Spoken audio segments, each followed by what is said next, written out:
Hello दोस्तों, मेरा नाम संदीप है। मेरे यूट्यूब चैनल पर आप सभी का स्वागत है। आज हम पढ़ने वाले हैं क्लास 10th की साइंस और आज का हमारा चैप्टर है acid base and salt. Friends, इसका पार्ट 1 पहले से ही मैंने वो समझा दिया है और वो मेरी यूट्यूब चैनल पर अपलोड हो चुका है। फ्रेंड्स, आप वहाँ जाकर मेरी प्लेलिस्ट में क्लास 10th की साइंस की जो प्लेलिस्ट है उसमें जाकर उसे देख सकते हैं। फ्रेंड्स, आज हम इसका पढ़ने वाले हैं पार्ट 2। तो आइए हम आज का जो टॉपिक है वो स्टार्ट करते हैं। फ्रेंड्स, आज का हमारा टॉपिक है what do all acids and all basis have in common. मतलब जितने भी एसिड्स और बेसिस होते हैं उनमें क्या क्या चीज़ कॉमन होती है। ठीक है फ्रेंड्स, तो फ्रेंड्स सबसे पहले तो हम एसिड्स के बारे में बात कर लेता हूँ मैं। एसिड्स मतलब हम क्या ना, इस पूरी 10th क्लास के एनसीईआरटी में हम जो एसिड्स पढ़ेंगे वो बेसिकली 3 ही एसिड्स हैं। ठीक है, एक तो है HCl एसिड जिसे हम बोलते हैं हाइड्रोक्लोरिक एसिड, दूसरा है सल्फ्यूरिक एसिड जिसका फॉर्मूला H2SO4, तीसरा है नाइट्रिक एसिड जिसका फॉर्मूला HNO3 है ना। इस पूरी एनसीईआरटी में क्लास 10th की एनसीईआरटी जो हम पढ़ रहे हैं पूरी इसमें सिर्फ ये 3 एसिड्स के बारे में ही बताया गया। ठीक है, HCl मतलब हाइड्रोक्लोरिक एसिड, H2SO4 मतलब सल्फ्यूरिक एसिड, नाइट्रिक एसिड हो गया आपके पास HNO3। ठीक है फ्रेंड्स, में सबसे पहले अब हम यहाँ पर ये देख रहे हैं कि ना जितने भी एसिड्स होते हैं या जो बेस होते हैं उन सबके अंदर क्या चीज़ कॉमन होती है। मतलब ये जो सभी के सभी एसिड्स हैं इनमें क्या चीज़ कॉमन है और ऐसी जो बेस होते हैं उनमें क्या चीज़ कॉमन होती है ना। तो इसके लिए अब यहाँ पर एक एक्टिविटी की गई फ्रेंड्स। तो हम उस एक्टिविटी को ध्यान से देखते हैं। उस एक्टिविटी से हमें समझ में आ जाएगा एसिड्स और बेसिस में क्या क्या चीज़ें कॉमन होती हैं। ठीक है फ्रेंड्स, एक्टिविटी करनी इसलिए ज़रूरी है क्योंकि जो बोर्ड में जो क्वेश्चन आते हैं ना फ्रेंड्स, एक्टिविटी बेस्ड क्वेश्चन आते हैं। जो बच्चे CBSE बोर्ड से हैं उनके लिए तो खासकर क्या होता है, जो क्वेश्चन आते हैं एक्टिविटी बेस पर ही आते हैं, है ना। तो आपको सभी बच्चों को एनसीईआरटी में जितनी भी एक्टिविटी देगी वो सारी की सारी करनी चाहिए। ठीक है, और अब हम यहाँ देख लेते हैं यहाँ पर क्या दिया गया है इस एक्टिविटी के अंदर।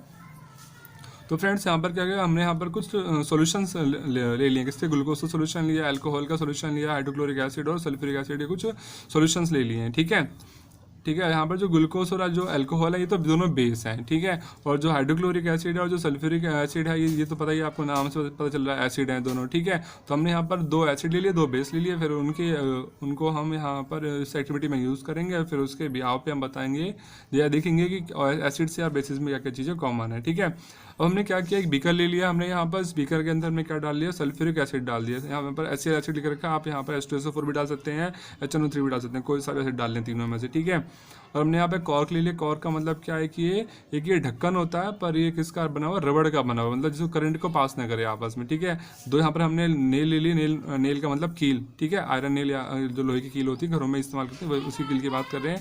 यहाँ पे हमने स्विच लगा दी, यहाँ पे बल्ब लगा दी हमने बैटरी। ठीक है फ्रेंड्स, तो फ्रेंड्स हम यहाँ पे देखते हैं जब हमने इस बीकर के अंदर HCl एसिड डाल रखा है, जैसे यहाँ से स्विच को ऑन कर देते हैं तो देखिए यहाँ पे जो बल्ब है वो जलने लग जाती है। अगर हम यहाँ ध्यान से देखें तो ये जो तार है, एक यहाँ से तार ऐसे आ रही है वो इस नेल से ज्वाइन हो रही है, दूसरी जो वायर है वो यहाँ से इस नेल से ज्वाइन हो रही है।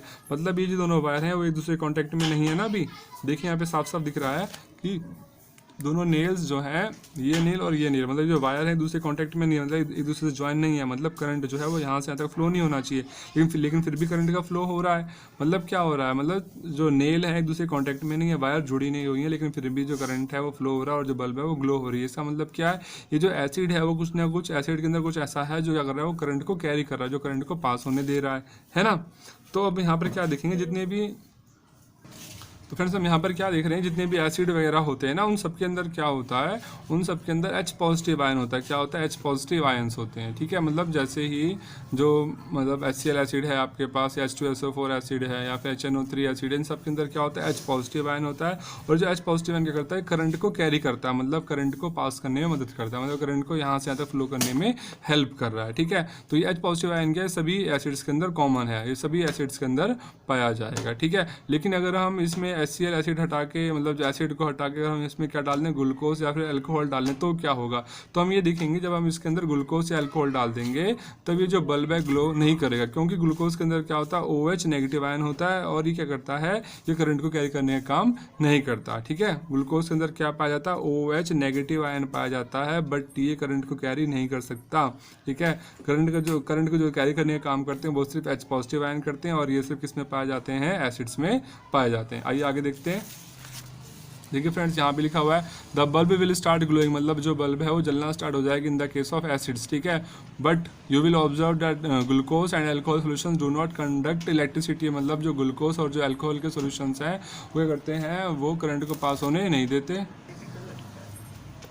है ना फ्रेंड्स। तो यहाँ दिख रहे हैं जो ग्लूकोज और जो अल्कोहल के केस में है, यहाँ पर क्या हो रहा है, जो बल्ब है वो मतलब जो करंट है वो पास नहीं होगा और जो बल्ब है वो ग्लो नहीं होगा। Glowing of the bulb indicates, मतलब जब जिस केस में बल्ब जल रहा है इसका मतलब ये हो रहा है वहाँ पर करंट क्या हो रहा है, सोल्यूशन में से पास हो रहा है। द इलेक्ट्रिक करंट जो होता है उसको कैरी करने का काम कौन करता है, जो सोल्यूशंस के अंदर जो आयन होते हैं जैसे H पॉजिटिव आयन है वो कैरी करने का काम करते हैं, ठीक है। Since the cation present in the acid, acids के अंदर क्या पाए जाते हैं, कैटायंस पाए जाते हैं ना फ्रेंड्स। अब ये क्या होते हैं भाई, कैटायन और एक होता है एनायन, ये आपने पढ़ रखे हैं क्लास 9th में, कैटायन और एनायन, है ना। कैटायंस क्या होते हैं, ऐसे एटम जिनके ऊपर क्या होता है पॉजिटिव चार्ज होता है उनको तो हम क्या बोलते हैं, कैटायन बोलते हैं, और ऐसे एटम्स जिनके ऊपर नेगेटिव चार्ज होता है उनको क्या बोलते हैं, एनायंस बोलते हैं। तो H पॉजिटिव तो यहाँ पर कैटायन हो गया, OH नेगेटिव क्या हो गया यहाँ पर हो गया एनायंस, ठीक है। तो वही लिखा है यहाँ पर, this suggest acids produce hydrogen ions in solution, मतलब एसिड्स क्या करते हैं वो सॉल्यूशन में क्या बनाते हैं, H पॉजिटिव आयन बनाते हैं जिसकी वजह से करंट प्रोड्यूस होता है, मतलब करंट फ्लो होता है, ठीक है। फ्रेंड्स हमारा नेक्स्ट टॉपिक है what happens to an acid और base in a water solution. अब एसिड और बेस जब वाटर सोल्यूशन में मिक्स करते हैं तो क्या होता है, एसिड और बेस जब वाटर के साथ सोल्यूशन बनाते हैं तो एक्चुअली होता क्या है जिसकी वजह से करंट पास हो जाता है ना। तो हमने बताया यहाँ पर क्या होता है, H पॉजिटिव आयन होता है, मतलब एसिड्स के अंदर बेस के अंदर क्या होता है, OH नेगेटिव आयन होता है ना। लेकिन इसकी हम यहाँ पर एक्टिविटी करनी है, उस एक्टिविटी के बेस पर देखते हैं। तो फ्रेंड्स यहाँ पर एक्टिविटी करनी है, हमने क्या ले लिया, 1 ग्राम हमने क्या ले लिया NaCl, मतलब खाने वाला जो नमक होता है, सोडियम क्लोराइड जिसे बोलते हैं, ठीक है। इसे टेस्ट ट्यूब में हमने डाल लिया, जैसे हम फिर ऐड सम इसमें हमने ऊपर से थोड़ा सा क्या डाल दिया, सल्फ्यूरिक एसिड डाल दिया टेस्ट ट्यूब के अंदर, ठीक है। और फिर हमने इसको ऊपर से यहाँ पे कॉर्क लगा दिया ढक्कन, और यहाँ पर एक हमने डिलीवरी ट्यूब लगा दी। अब देखेंगे जब यहाँ पे हमने सोडियम क्लोराइड में हमने ऊपर से क्या डाला था, H2SO4, देखेंगे यहाँ से कोई गैस निकल रही है। उस गैस के पास जब हम अपने ब्लू कलर के लिटमस पेपर को लेके आएंगे तो देखते हैं यहाँ पर क्या होता है। तो फ्रेंड्स जो ब्लू कलर का जो लिटमस पेपर है ये इसका कलर चेंज होता है, ये कैसा होता है, रेड कलर होकर, देख रहे हैं यहाँ पर कैसा कलर हो रहा है, रेड कलर हो रहा है ना, चेंज हो रहा है ये, है ना। यहाँ पे आप साफ साफ देख रहे होंगे इसका कलर कैसा हो रहा है, रेड हो रहा है ना। इसका मतलब क्या है, यहाँ से जो गैस निकल रही है वो कैसी है, एसिडिक है, क्योंकि एसिड्स क्या करते हैं वो ब्लू कलर के लिटमस पेपर को रेड कलर में चेंज कर देते हैं। एसिड्स क्या करते हैं, ब्लू कलर के लिटमस पेपर को रेड कलर के लिटमस पेपर में चेंज कर देते हैं। तो यहाँ पर भी तो यही हो रहा है, जो एसिड यहाँ से जो गैस निकल रही है वो क्या करेगी, इस ब्लू कलर के लिटमस पेपर को रेड कलर में चेंज कर दिया उसने, ठीक है। तो इसका मतलब क्या, यहाँ से जो गैस निकली वो कैसी है, एसिडिक गैस है, ठीक है। अब देखेंगे यहाँ पर भाई ये सब चीज़ें कैसे हो रही, क्या हुआ है यहाँ पे, देखिए फ्रेंड्स होता क्या है कि मतलब जैसे ही HCl लिखा ना, this experiment suggest that hydrogen ions in HCl are produce in the presence of water. मतलब जब भी यहाँ पर क्या होता है, मतलब कोई भी एसिड जो है जैसे ही वो वाटर के कांटेक्ट में आएगा तो वहाँ पर क्या होगा, H पॉजिटिव आयन प्रोड्यूस होंगे, ठीक है। H पॉजिटिव आयन प्रोड्यूस होंगे जैसे ही HCl क्या करेगा, वो वाटर के कांटेक्ट में आएगा या फिर H2SO4 वाटर कांटेक्ट में आएगा तो वहाँ पर क्या प्रोड्यूस होगा, H पॉजिटिव आयन प्रोड्यूस होगा, ठीक है। एसिड्स जो होते हैं, एसिड्स प्लस वाटर, ये हमेशा क्या बनाएंगे, H पॉजिटिव आयन प्रोड्यूस करेंगे। H पॉजिटिव आयन मतलब एसिड जैसे ही वाटर के कांटेक्ट में आएगा तो वहाँ पर क्या बनेगा, H पॉजिटिव आयन बनेगा, ठीक है। अगर एसिड को वाटर कांटेक्ट में नहीं आएगा तो उसमें से H पॉजिटिव आयन रिलीज नहीं होंगे, उसमें से H पॉजिटिव आयन नहीं निकलेंगे, ठीक है। तो यहाँ पर भी क्या देख रहे हैं, जब HCl एसिड के वाटर के साथ रिएक्शन करवाते हैं तो क्या बनेगा, H पॉजिटिव आयन बनेगा, ठीक है। पर यहाँ क्या लिखा है, तो भाई H3O पॉजिटिव लिखा हुआ है, तो मैं जबकि मैंने बताया H पॉजिटिव आयन बनेगा, है ना। तो ये H3O कहाँ से आ गया भाई, तो जो H पॉजिटिव आयन जो यहाँ पर बन रहा है ना, मैंने लिखा ना acid plus water gives us H positive ion. और जो H हाइड्रोजन का एटम है, हाइड्रोजन का जो एटम है ना, ये सिंगल एटम कभी भी एग्जिस्ट नहीं कर सकता क्योंकि इसकी जो वैलेंसी होती है वो कंप्लीट नहीं होती। हाइड्रोजन का जो एटम है वो अकेले एग्जिस्ट नहीं कर सकता, इसकी वैलेंसी जो है वो कंप्लीट नहीं होती, इसलिए क्या करेगा, यहाँ पर हाइड्रोजन के 2 एटम कंबाइंड हो जाए, मतलब हाइड्रोजन क्या करेगा, वो किसी दूसरे एटम के साथ कंबाइंड हो जाएगा या किसी दूसरे मॉलिक्यूल के साथ कंबाइंड हो जाएगा, है ना।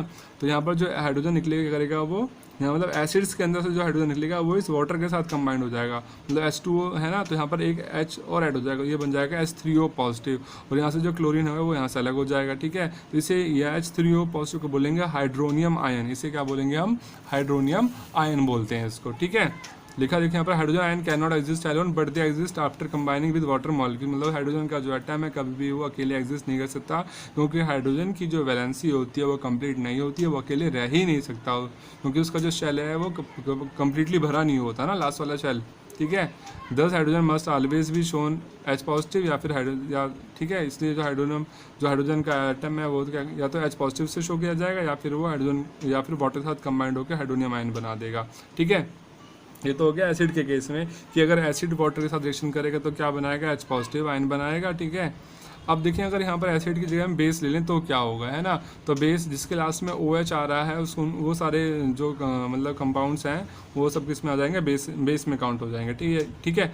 OH का मतलब होता है हाइड्रोक्साइड, तो ये क्या बन जाएगा, सोडियम हाइड्रोक्साइड। इसको इसके रिएक्शन करवा रहे हैं वाटर के साथ, मतलब इसको हमने वाटर में मिक्स कर दिया। ठीक है।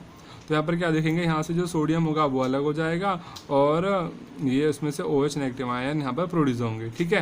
तो हमने क्या देखा है, एसिड के केस में तो क्या बन रहे हैं, H पॉजिटिव आयन बन रहे हैं, और बेस के केस में जब बेस को वाटर के साथ मिलाते हैं तो यहाँ पर क्या बनते हैं, OH नेगेटिव आयन्स यहाँ पर प्रोड्यूस होते हैं। ठीक है फ्रेंड्स, ये आपको ध्यान रखना है कि जब भी एसिड कभी भी वाटर के साथ रिएक्शन करेगा तो हमेशा क्या बनाएगा, H पॉजिटिव आयन बनाएगा, और जब भी कोई बेस वाटर के साथ रिएक्शन करेगा तो वो क्या प्रोड्यूस करेगा, OH नेगेटिव आयन प्रोड्यूस करेगा। ठीक है। चलते हैं फ्रेंड्स आगे। फ्रेंड्स अब इसके आगे देखा है बेसिस, देखा ना, basis generate hydroxide OH ions in the water. Basis क्या करते हैं, वो वाटर के अंदर क्या करते हैं, OH नेगेटिव आयन को प्रोड्यूस करते हैं या फिर जनरेट करते हैं। और फ्रेंड्स ऐसे बेसिस जो पानी के अंदर घुल सकते हैं उन्हें हम क्या बोलते हैं, एल्कलीज बोलते हैं। फ्रेंड्स ये काफ़ी इंपॉर्टेंट लाइन है, एल्कलीज क्या होते हैं, कई बार एग्जाम में पूछा जा चुका है कि एल्कलीज क्या होते हैं, है ना फ्रेंड्स। तो एल्कलीज का फ्रेंड्स मतलब ये है कि ऐसे बेसिस जो पानी के अंदर क्या करते हैं, घुल सकते हैं, सोल्यूबल होते हैं, उनको हम क्या बोलते हैं, एल्कलीज बोलते हैं। जैसे QH हो गया, मतलब potassium hydroxide, magnesium hydroxide, sodium hydroxide, जो हमने इससे पिछले रिएक्शन पढ़ी है ना, ये सारे क्या है, एल्कलीज हैं। ठीक है। अब देखिए फ्रेंड्स, ऑल बेसिस, जितने भी बेसिस हैं, मतलब सभी बेसिस पानी के अंदर नहीं घुल सकते, लेकिन कुछ बेस जो पानी के अंदर घुल सकते हैं उनको हम क्या बोलते हैं, एल्कलीज बोलते हैं। और फ्रेंड्स ये जो एल्कलीज मतलब जो एल्कलीज होते हैं काफ़ी ज़्यादा सोपी टू टच होते हैं, मतलब जैसे साबुन को छूने पर हमें काफ़ी ज़्यादा चिकना चिकना महसूस होता है ना, उसी तरीके से हम इस बेस को छुएंगे जब भी हमें ऐसा ही कुछ महसूस होगा। और ये कैसे होते हैं, मतलब खाने में टेस्ट में कड़वा होता है और कोरोसिव इन नेचर होते हैं, मतलब इनसे किसी भी चीज़ पर जंग आसानी से लग जाता है। ठीक है फ्रेंड्स। अब हम चलते हैं फ्रेंड्स के आगे। अब हम देखेंगे फ्रेंड्स, आपने एसिड या बेस के बारे में पढ़ा होगा। जो एसिड और बेस ना, ये दो टाइप के होते हैं। ऐसे एसिड्स की बात करें तो एसिड्स दो टाइप के होते हैं, एक तो कॉन्सनट्रेटेड एसिड होता है, कॉन्सनट्रेटेड एसिड, दूसरा होता है डाइल्यूटेड एसिड या फिर डाइल्यूटेड बेस बोले। मतलब एसिड और बेस है दोनों, इन दोनों को हम दो कैटेगरी में डिवाइड कर सकते हैं। एसिड्स को बोले, एसिड्स दो टाइप के, कॉन्सनट्रेटेड या फिर डाइल्यूटेड एसिड, ऐसी बेस भी दो टाइप के, कॉन्सनट्रेटेड या फिर डाइल्यूटेड बेस। ठीक है। अब इन दोनों का मतलब क्या होता है, देखिए भाई, जो कॉन्सनट्रेटेड का मतलब होगा, एक जो कॉन्सनट्रेटेड एसिड होते हैं ना काफ़ी ज़्यादा डेंजरस होते हैं, इनके अंदर ना वाटर का अमाउंट बहुत ही कम होता है। ठीक है, ना के बराबर कहा जाए तो जो कॉन्सनट्रेटेड एसिड है इनके अंदर वाटर नहीं होता या ना के बराबर होता है, इसके अंदर वाटर का अमाउंट काफ़ी कम होता है, काफ़ी ज़्यादा डेंजरस होते हैं। और जो डाइल्यूटेड होते हैं इनके अंदर पानी मिला हुआ होता है, इसके अंदर एसिड की मात्रा काफ़ी कम होगी और पानी की जो क्वांटिटी होती है ज़्यादा होती है, इसलिए ये डेंजरस नहीं होते, है ना। तो हम आगे इसी के बारे में पढ़ेंगे। तो फ्रेंड्स हमने यहाँ पर बात करी कॉन्सनट्रेटेड और डाइल्यूटेड की। ठीक है। तो कॉन्सनट्रेटेड तो हमें पता है इसके अंदर क्या होगा, एसिड ज़्यादा होगा या फिर बेस ज़्यादा होगा, लेकिन इसके अंदर वाटर का अमाउंट कम होगा। अब उससे डाइल्यूटेड एसिड कैसे बनाएंगे, या फिर जो कॉन्सनट्रेटेड बेस है उससे डाइल्यूटेड बेस कैसे बनाएंगे, है ना। तो उसका फ्रेंड्स एक प्रोसेस है। होता क्या है फ्रेंड ना, जो भी एसिड या बेस के जो कंटेनर वगैरह होते हैं जिसमें एसिड या बेस रखा हुआ होता है, उसके ऊपर साफ साफ लिखा हुआ होता है कि काफ़ी ज़्यादा डेंजरस है, और मतलब ये क्या है, कॉन्सनट्रेटेड एसिड है, इस पर काफ़ी ज़्यादा डेंजरस है, या कॉन्सनट्रेटेड बेस काफ़ी ज़्यादा डेंजरस है, इसको ये हमारे हाथों के डायरेक्ट कांटेक्ट में नहीं आना चाहिए। अगर हमारे हाथ डायरेक्ट कांटेक्ट में आ जाएगा तो इससे हमारा हाथ जो है वो जल सकता है। ठीक है। तो अब इसको डाइल्यूटेड में कैसे चेंज करेंगे, है ना। तो इसको चेंज करने का एक तरीका होता है। क्या होता है कि जब भी हम अगर एसिड को वाटर के साथ मिक्स करेंगे, है ना, जब एसिड और वाटर को मिक्स करते हैं ना, इसका एक मेथड होता है मिक्स करने का। देख लेते हैं कैसे मिक्स किया जाता है। देखिए, हम हमेशा क्या करते हैं ना, जब भी हम मतलब हमेशा क्या करते हैं, हम वाटर के अंदर एसिड को मिक्स करते हैं। हम हमेशा करते हैं, मान लीजिए एक कंटेनर ले लिया हमने, ठीक है, मतलब बीकर ले लिया, इसके अंदर हमने वाटर फिल कर लिया इसमें धीरे थोड़ा सा, ठीक है, मतलब फुल कर लिया, थोड़ा सा जगह खाली कर रखी इसमें। ऊपर से इसमें क्या डाल रहे हैं, हम एसिड डाल रहे हैं धीरे धीरे, और एसिड भी कैसे डालते हैं, धीरे धीरे डालेंगे। और फिर हमने एक चम्मच ले लिया, उससे हम क्या कर देंगे, इस एसिड को पानी के अंदर मिक्स करते रहेंगे, मतलब धीरे धीरे, मतलब एसिड डाल रहे हैं इधर से और एक चम्मच लेके इस पानी को एसिड के साथ मिक्स करते रहेंगे। ठीक है, इस तरीके से एसिड और वाटर का उसमें मिक्स किया जाता है। लेकिन आप सोच रहे होंगे कि भाई वाटर के अंदर एसिड डाल रहे हैं, हम ऐसा क्यों नहीं कर सकते कि एसिड के अंदर वाटर डाल दें। मान लीजिए एसिड है, इसमें भरा हुआ बीकर में, तो इसमें अगर हम ऊपर से वाटर डालें तो क्या हो सकता है, भाई मिक्सी तो करना है, तो एसिड के अंदर वाटर क्यों नहीं डाल सकते, हम वाटर के अंदर एसिड क्यों डाल रहे हैं। तो फ्रेंड होता क्या है, एसिड के अंदर अगर हम वाटर डालेंगे तो क्या होगा, एक एक्सोथर्मिक रिएक्शन हो जाती है। ठीक है, एसिड और वाटर जब भी एक दूसरे के साथ मिलते हैं तो यहाँ पर काफ़ी ज़्यादा अमाउंट में हीट प्रोड्यूस होती है, तो यहाँ भी प्रोड्यूस होगी हम वाटर के अंदर एसिड डालेंगे जब भी हीट प्रोड्यूस होगी, या फिर वाटर को जब एसिड में डालेंगे जब भी हीट प्रोड्यूस होगी, दोनों केस में एक्सोथर्मिक रिएक्शन होंगी। लेकिन यहाँ पर क्या एसिड काफ़ी अमाउंट में होगा ना, बीकर के अंदर एसिड ज़्यादा होगा और पानी तो हमने कम डाला, तो उसकी वजह से क्या होगा, यहाँ पर काफ़ी ज़्यादा हीट एनर्जी पैदा होगी। इतनी ज़्यादा हीट एनर्जी पैदा होगी कि जो बीकर है, जो फ्लास्क है जिसमें आपने एसिड रखा होता है, ये फट जाएगा और जो आसपास के जो लोग हैं उनको काफ़ी ज़्यादा नुकसान पहुंचेगा, है ना। लेकिन अगर हम वाटर के अंदर एसिड डालते हैं धीरे धीरे और उसको धीरे धीरे मिक्स करते रहते हैं, तो यहाँ पर जो हीट एनर्जी पैदा होगी कम होगी काफ़ी, ठीक है, क्योंकि यहाँ पर वाटर ज़्यादा है और एसिड तो कम है, हम कम एसिड डाल रहे हैं ना, जबकि यहाँ पर वाटर ज़्यादा है, तो इसलिए यहाँ पर हीट एनर्जी पैदा होगी, कम पैदा होगी और फिर मतलब जो रिएक्शन है वो हमारे कंट्रोल में रहेगी और उससे किसी को नुकसान नहीं पहुँचेगा, ठीक है फ्रेंड्स। तो हमेशा ये एडवाइस किया जाता है कि हमेशा वाटर के अंदर एसिड को डालना चाहिए, ना कि एसिड के अंदर वाटर को, ठीक है फ्रेंड्स। अब जब वाटर और एसिड को मिक्स कर दिया जाएगा तो इससे जो एसिड बनके तैयार होगा उसको क्या बोलेंगे, हम डाइल्यूटेड एसिड बोलेंगे। और ऐसे ही अगर वाटर और बेस को मिलाएंगे तो उस तरीके से जो बेस बनकर तैयार होगा उसको बोलेंगे डाइल्यूटेड बेस बोलेंगे, ठीक है फ्रेंड्स। अब यहाँ पे इसकी डेफिनेशन दे रखी है, मिक्सिंग एन एसिड और base with water result in decrease in the concentration of ions. मतलब कि जब एसिड और बेस को हमने वाटर के साथ मिलाते हैं तो जो हाइड्रोनियम आयन की या फिर जो OH नेगेटिव आयन है, इनकी जो कॉन्सेंट्रेशन है वो कम हो जाती है। देखिए जैसे इसका एक मैं एग्जांपल दे देता हूँ, उससे आपको अच्छे से समझ में आ जाएगा। मान लीजिए आपके पास एक बीकर है, ठीक है, इसके अंदर मान लीजिए आपके पास 100 लीटर वाटर भरा हुआ है इसके अंदर, ठीक है। और ये मान लीजिए आपने इसके यहाँ पर 5 ml आपने क्या डाल दिया, एसिड डाल दिया यहाँ पर कोई से भी, इस 100 लीटर पानी के अंदर आपने क्या डाल दिया, 5 ml एसिड डाल दिया। वैसे ही बता रहा हूँ एग्जांपल देखिए कुछ, ठीक है। तो देखिए यहाँ पर मान लीजिए 5 ml जो हमने इसके अंदर एसिड डाला है, इसके अंदर मान लीजिए आपके पास 10 क्या है H पॉजिटिव आयन है, क्या है 10 H पॉजिटिव आयन है। अब देखिए यहाँ जो 5 ml के अंदर क्या है 10 H पॉजिटिव है, लेकिन जो 5 ml एसिड जब इसमें डाल दूंगा वाटर के अंदर तो ये क्या हो जाएगा, मतलब वाटर कितना 100 लीटर पानी है, तो 100 लीटर पानी के अंदर अब आपके पास कितने आयन होंगे, 10 पॉजिटिव आयन होंगे ना, 10 H पॉजिटिव आयन है। तो यहाँ पर क्या देख रहे हैं, पहले तो ये 10 पॉजिटिव आयन 5 ml के अंदर थे, अब यही 10 पॉजिटिव आयन क्या 100 लीटर के अंदर है। मतलब क्या है, जो आयंस की जो कंसंट्रेशन है, मतलब आयंस जो हैं वो कम हो गए हैं पहले के मुकाबले। भाई पहले तो छोटे से 5 ml के अंदर ही 10 आयन थे, अब तो 100 लीटर पानी के अंदर है 10 आयन, मतलब इसका जो असर होगा एसिड का वो कम हो जाएगा पहले से, ठीक है। तो इसी चीज़ को हम बोलते हैं कि यहाँ पर क्या हो रहा है, एसिड की जो कंसंट्रेशन है वो कम हो जाती है। और इसी तरीके से बेस की भी जब बेस को जब हम पानी में मिक्स करते हैं तो बेस की जो कंसंट्रेशन है वो भी कम हो जाती है पहले से, ठीक है। एसिड और बेस जब पानी के साथ मिक्स किए जाते हैं तो इनकी जो कंसंट्रेशन होती है वो पहले से डिक्रीज हो जाती है।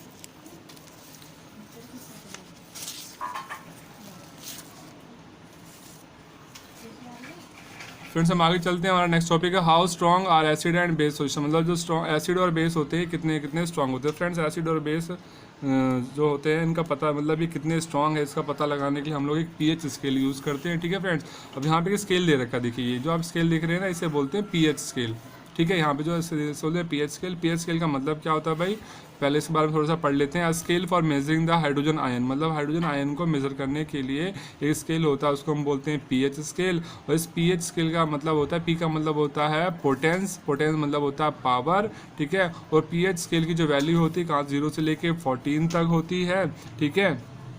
जो 0 वाली वैल्यू होती है काफ़ी ज़्यादा एसिडिक होगी, 14 वाली वैल्यू काफ़ी ज़्यादा बेसिक होगी, ठीक है। अब यहाँ पर देखिए भाई ध्यान से, ये जो स्केल देख रहे हैं इसके अंदर 2 कलर हैं, ऊपर तो ब्लू कलर देख रहे हैं आप, नीचे क्या देख रहे हैं व्हाइट कलर देख रहे हैं साफ साफ, ठीक है। तो ये जो ब्लू वाला जो कलर है, ये ब्लू वाला कलर तो दिखा रहा है H पॉजिटिव आयन को रिप्रेजेंट कर रहा है, और जो व्हाइट वाला कलर है ये शो कर रहा है OH नेगेटिव आयन को। मैंने आपको बताया था ना H पॉजिटिव आयन कहाँ पर होता है, एसिड्स के अंदर होता है, और बेस में क्या पाया जाता है OH नेगेटिव आयन। तो भाई जब यहाँ पर एसिड्स के अंदर जब H पॉजिटिव आयन पाया जा रहा है तो ये तो ब्लू वाली लाइन है तो शो करेगी एसिडिक कैरेक्टर को, और वाइट वाली शो करेगी बेसिक कैरेक्टर को, ठीक है। और ये जो pH स्केल की वैल्यू होती है 0 से लेकर 14 तक होती है। 7 से जो नंबर कम होगा, मतलब जिस सॉल्यूशन की या जिस चीज़ की जो pH वैल्यू 7 से कम होगी वो उतनी ज़्यादा एसिडिक होगी। मान लो 2 चीज़ें ले रही, मान लो दो चीज़ें हैं आपके पास, ठीक है। और एक चीज़ की वैल्यू तो मतलब मान लो 2 सब्सटेंस है आपके पास, मतलब है ना, एक की pH वैल्यू 6 है, एक की pH वैल्यू 3 है। तो जिसकी pH वैल्यू कम होगी वो ज़्यादा एसिडिक है, मतलब जिसकी pH वैल्यू 3 है वो ज़्यादा एसिडिक है, जिसकी pH वैल्यू 6 है वो कम एसिडिक है, ठीक है। मतलब जैसे जैसे हम 7 से जीरो की तरफ जाते हैं तो जो एसिडिक नेचर होता है वो बढ़ता जाता है। क्यों, देखिए आप साफ साफ भाई 7 से जब हम जीरो की तरफ जा रहे हैं तो जो जो ब्लू कलर का जो हिस्सा है वो वो क्या हो रहा है, पहले से बढ़ता जा रहा है, नहीं बढ़ता जा रहा। देखो एच पॉजिटिव आयन क्या वो लगातार बढ़ते जा रहे हैं। जो ब्लू कलर की लाइन है वो एच पॉजिटिव आयन को शो कर रही है। तो यहाँ से जब हम 7 से पीछे की तरफ आ रहे हैं तो यहाँ पर क्या हो रहा है, एच पॉजिटिव आयन इंक्रीज हो रहे हैं, है ना। और उसी तरीके से अगर हम 7 से आगे की तरफ जाएँ तो यहाँ पर क्या देखेंगे, जो व्हाइट कलर वाली लाइन है, मतलब जो OH नेगेटिव वाली जो लाइन है, ठीक है, जो बेस को रिप्रेजेंट कर रही है वो बढ़ती जा रही है ना। मतलब जैसे जैसे हम 7 से ऊपर की तरफ जाएंगे तो जो सब्सटेंस होगा मतलब वो उतना ज़्यादा बेसिक होता चला जाएगा। मतलब उसके अंदर बेस जो है उसका जो बेसिक नेचर है वो इंक्रीज होता चला जाएगा। ठीक है फ्रेंड्स, अब यहाँ पर हम स्केल देख लेते हैं। ये हमारा pH स्केल दे रखा है, ठीक है। तो कुछ देखने में कुछ इसी टाइप का होता है ये, ठीक है। तो यहाँ पर गैस्ट्रिक जूस दे रखा है, हमारे पेट के अंदर पैदा होता है। इसकी जो pH वैल्यू होती है 1.2 होती है, काफ़ी ज़्यादा एसिडिक होता है। नींबू का रस, इसकी pH वैल्यू 2.2 होती है। प्योर वाटर, ठीक है, प्योर ब्लड, इसकी pH वैल्यू होती है 7.4, ठीक है। न्यूट्रल, 7 पे सब कुछ न्यूट्रल लेगा, मतलब ना तो एसिडिक में आएगा ना ही बेस में आएगा, ठीक है। मिल्क ऑफ मैग्नीशिया एक टाइप का बेस होता है, इसकी pH वैल्यू होती है 10, ठीक है। फिर आता है सोडियम हाइड्रोक्साइड, ये भी बेस होता है, इसकी pH वैल्यू होती है 14, ठीक है फ्रेंड्स।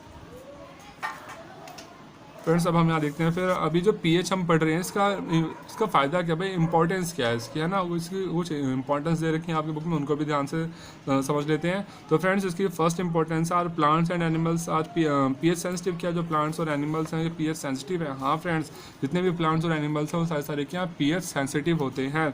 हमारी बॉडी की जो pH रेंज होती है वो होती है 7.0 से लेकर 7.8 तक। मतलब हमारी बॉडी की जो pH वैल्यू है 7.0 से लेकर 7.8 तक है, तब तो हमारी बॉडी अच्छे से काम करेगी। लेकिन अगर हमारी बॉडी की pH वैल्यू इससे ज़्यादा या इससे कम हो जाती है तब हमारी बॉडी जो है वो सर्वाइव नहीं कर पाएगी, मतलब हम जीवित नहीं रह पाएंगे, हमें काफ़ी ज़्यादा कठिनाइयों का सामना करना पड़ेगा, ठीक है। Living organisms can survive only narrow range, मतलब जितने भी लिविंग ऑर्गेनिजम्स हैं जो जीवित प्राणी है उनकी जो pH रेंज है काफ़ी कम है ना। यहाँ पे देखिए जैसे हमारी बॉडी की pH रेंज कितनी है, 7.0 से लेकर 7.8 तक ही तो है, मतलब बहुत कम ही pH रेंज है, मतलब बहुत कम रेंज के अंदर हमारी बॉडी क्या है वो सिर्फ सर्वाइव कर सकती है, ठीक है फ्रेंड्स। अब हम बात करते हैं यहाँ पर एसिड रेन की, ठीक है। तो भाई जब बारिश का जो पानी होता है अगर उसकी pH वैल्यू 5.6 से कम हो जाती है, बारिश का जो पानी होता है अगर उसकी pH वैल्यू 5.6 से कम हो जाती है तो इस टाइप की रेन को हम क्या बोलते हैं, एसिड रेन बोलते हैं। और जब ये जो एसिड रेन होता है फ्लो करके कहाँ पहुँचता है, रिवर्स में पहुँचता है। और जो पॉन्ड वगैरह होते हैं, है ना, उन सब, या फिर गाँव में जो तालाब या पोखर होते हैं आपके घरों में, है ना, गाँव में, तो वहाँ पर जब ये पानी पहुँचता है एसिड रेन वाला तो उससे क्या होता है, वो पानी कैसा हो जाता है, वो भी एसिडिक हो जाता है। उससे कारण क्या होता है, जो जीव जंतु पानी के अंदर रहते हैं, यहाँ पे जो पेड़ पौधे पानी के अंदर होते हैं, मतलब उनको जीने में काफ़ी ज़्यादा कठिनाइयों का सामना करना पड़ता है। मतलब उनका जो एक्वेटिक लाइफ होती है, जैसे एनिमल्स हैं, कुछ प्लांट्स हैं, जैसे कि एनिमल्स में फिशेस वगैरह हो गए, और कुछ प्लांट्स जो पानी के अंदर ही सिर्फ होते हैं, है ना, तो वो अच्छे से ग्रो नहीं कर पाते या फिर उनको काफ़ी ज़्यादा कठिनाइयों का सामना करना पड़ता है, ठीक है फ्रेंड्स। चलते हैं आगे। What is the pH of the soil in your backyard, मतलब हमारी जो घर के आसपास जो मिट्टी है हमें चेक करना है कि उसकी pH रेंज क्या होगी, है ना फ्रेंड्स। इससे पहले एक चीज़ और समझ लें, acids in other planets. Friends हमने ये देखा कुछ ऐसे प्लैनेट्स हैं जहाँ पर काफ़ी ज़्यादा एसिड पाया जाता है, जैसे कि जो वीनस नाम का प्लैनेट है, या इसका जो एटमॉस्फेयर है क्या वो वाइट और पीले कलर के बादलों से बना हुआ है, और ये बादल किसके, सल्फ्यूरिक एसिड के होते हैं, ठीक है। मतलब वहाँ पर कोई भी जो लाइफ है वो एग्जिस्ट नहीं कर सकती, ठीक है। अब देखते हैं what is the pH of the soil in your backyard, मतलब हमारे आसपास की जो मिट्टी है घर के आसपास उसकी pH वैल्यू क्या होती है। तो फ्रेंड जो प्लांट्स को कह रहा है स्पेसिफिक pH रेंज, प्लांट्स को अपनी हेल्दी ग्रोथ के लिए एक स्पेसिफिक pH रेंज चाहिए होता है। मतलब अगर pH वैल्यू प्लांट्स की मतलब मिट्टी की चेंज हो जाएगी तो प्लांट्स उसमें अच्छे से ग्रो नहीं कर पाएंगे, ठीक है। तो इसके लिए हमें क्या करना होता है, to find out the pH required of the healthy growth, हमें कुछ अपने आसपास की मिट्टी लेनी है, फिर उस मिट्टी को हमें करना पानी में घोल लेना है। यहाँ पर जो एक्टिविटी दी गई ना, इस एक्टिविटी को आपने पढ़ना, देखिए 2 ग्राम हमने क्या लेनी है, मिट्टी लेनी है टेस्ट ट्यूब के अंदर, उसमें 5 ml पानी मिला देना है, फिर उसको अच्छे से हमने क्या करना है, शेक करना है, मतलब मिक्स करना है, फिर उसे छान लेना है। और जो पानी आपके पास मिलता है, मतलब छानने के बाद जो सोल्यूशन आपके पास आता है उसे आपने टेस्ट ट्यूब में मतलब लेना है। टेस्ट ट्यूब में लेने के बाद फिर हमने क्या करना है, फिर हमने एक यूनिवर्सल इंडिकेटर पेपर की हेल्प से उसकी pH रेंज चेक करनी है, ठीक है। फ्रेंड्स हमारा नेक्स्ट टॉपिक है पीएच इन अवर डाइजेस्टिव सिस्टम। फ्रेंड्स पता है पीएच का जो हमारे पेट के अंदर जो डाइजेस्टिव सिस्टम है उसके अंदर भी इसका बहुत ही इंपॉर्टेंट रोल है। फ्रेंड्स आपको पता होगा, जब कई बार आपने देखा होगा कि हमारे पेट में काफ़ी ज़्यादा दर्द या फिर काफ़ी ज़्यादा जलन महसूस होती है ना फ्रेंड्स, होता क्या है हमारे पेट के अंदर क्या बनता है, HCl नाम का एक एसिड बनता है, HCl हाइड्रोक्लोरिक एसिड बनता है। हाँ फ्रेंड्स सही सुना आपने, हमारे पेट के अंदर क्या बनता है, HCl एसिड बनता है। अब आप सोच होंगे फ्रेंड्स, अगर हमारे पेट के अंदर HCl एसिड बनता है तो हमें तो ये पता है एसिड काफ़ी ज़्यादा खतरनाक होते हैं, तो इससे हमारे पेट को नुकसान क्यों नहीं पहुँचता। फ्रेंड्स होता क्या है, जो एसिड बनता है काफ़ी कम अमाउंट में, काफ़ी कम मात्रा में या काफ़ी कम अमाउंट में बनता है, इससे हमारे पेट को नुकसान नहीं पहुँचता। ये हमारे फूड को डाइजेस्ट करने में, हमने जो खाना खाया उसको पचाने में मदद करता है। ठीक है, it helps in the digestion of food without harming the stomach, बिना हमारे पेट को नुकसान पहुंचाए। जब ड्यूरिंग द इनडाइजेशन, जब हमें इनडाइजेशन हो, जब हमारा खाना नहीं पचता है तो उसका कारण क्या होता है, क्योंकि हमारे पेट के अंदर काफ़ी ज़्यादा एसिड बनने लग जाता है, जिसकी वजह से हमें काफ़ी दर्द और जलन महसूस होती है।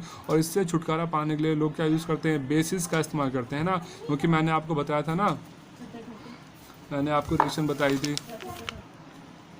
तो फ्रेंड्स होता क्या है, जो बेसिस होता है, मैं बताया था ना, जो न्यूट्रलाइजेशन बताई थी कि एसिड क्या करते हैं, बेस के साथ, जब एसिड और बेस के साथ कंबाइंड होते हैं तो क्या होता है, जब एसिड और बेस के साथ कंबाइंड होते हैं तो एक दूसरे के असर को ये कैंसिल कर देते हैं, है ना। तो यहाँ पर भी क्या है भाई, पेट के अंदर काफ़ी ज़्यादा एसिड बन रहा है तो उसको खत्म करने के लिए हमें क्या चाहिए, बेस चाहिए ना। जैसे हम लोग जो इनो वगैरह पीते हैं, है ना, या फिर डाइजिन नाम की गोली वगैरह आती है वो हम लेते हैं ना, जब पेट में दर्द या जलन होती है, तो इन सब के अंदर क्या होता है, इन सब के अंदर बेस होता है, जो क्या करते हैं हमारे पेट में बनने वाले एसिड को न्यूट्रलाइज कर देते हैं, उसके असर को खत्म कर देते हैं, है ना।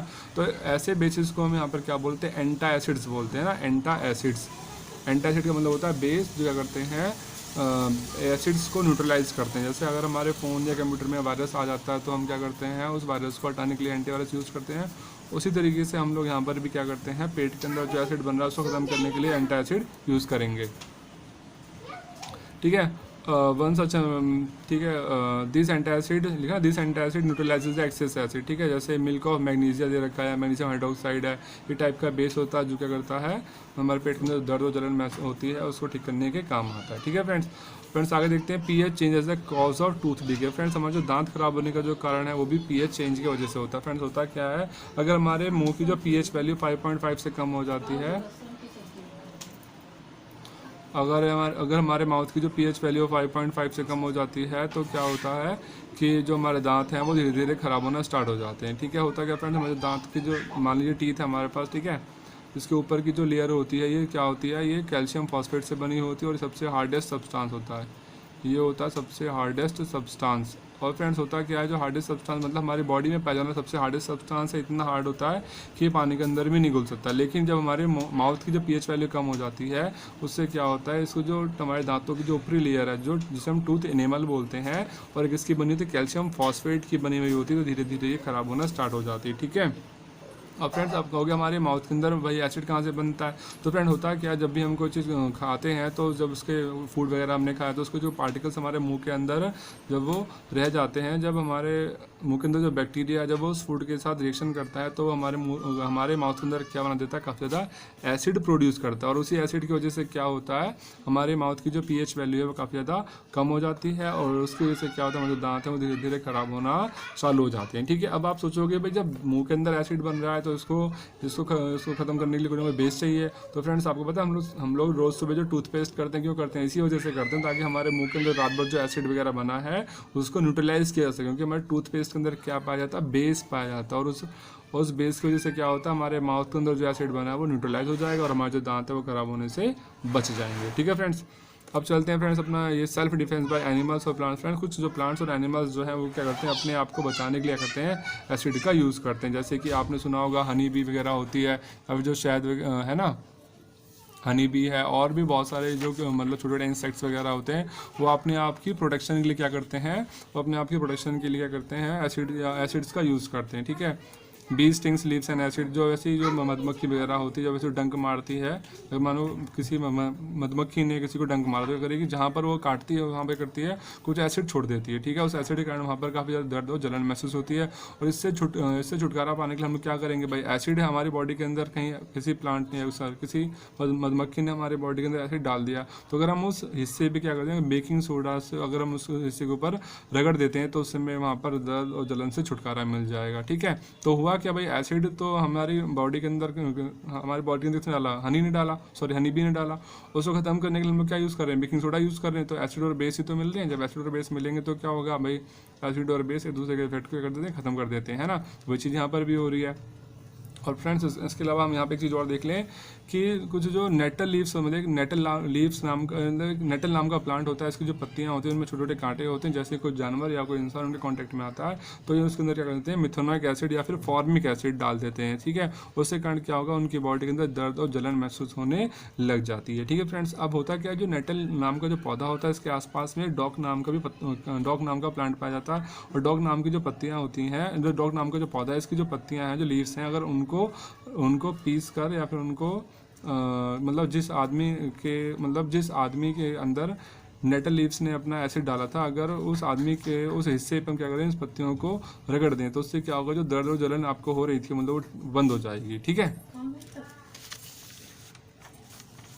ठीक है फ्रेंड्स, ये जो एग्जांपल यहाँ पिक्चर देख रहे हैं यही है आपके पास नेटल लीव्स, ठीक है फ्रेंड्स। अब यहाँ पर कुछ सोर्सेज दे रखे हैं, मतलब उनमें ये बताया गया है इसमें कौन कौन से एसिड पाए जाते हैं। जैसे कि विनेगर के अंदर होता है एसिडिक एसिड, ऑरेंज में होता है सिट्रिक एसिड, टेमरिन मतलब इमली इसके अंदर पाया जाता है, टेरेटेरिक एसिड, टोमेटो में होता है एक्जोलिक एसिड, सोर में खट्टा मतलब दही है उसमें लैक्टिक एसिड, लेमन में सिट्रिक एसिड, आंट स्टिंग है ना इसके अंदर मिथेनोइक एसिड, और नेटल स्टिंग में पाया जाता है मिथेनोइक एसिड, ठीक है फ्रेंड्स ये कुछ एसिड्स के नाम बताए गए हैं और किन किन चीज़ों में पाए जाते हैं वो भी हमें बताया गया है। फ्रेंड्स आज का वीडियो बस यहीं तक है। फ्रेंड्स अगर आपको मेरी वीडियो अच्छी लगी तो प्लीज़ मेरी वीडियो को लाइक कीजिए, शेयर कीजिए और मेरे चैनल को सब्सक्राइब कीजिए। और फ्रेंड्स अगर कुछ भी आपके डाउट है तो प्लीज़ मेरी वीडियो नीचे कमेंट कर दीजिए। आपको कोई भी बात नहीं समझ आई तो मैं उसे नेक्स्ट वीडियो में क्लियर कर दूँगा, ठीक है फ्रेंड्स। तो थैंक्स फॉर वॉचिंग, मिलते हैं अपनी नेक्स्ट वीडियो में।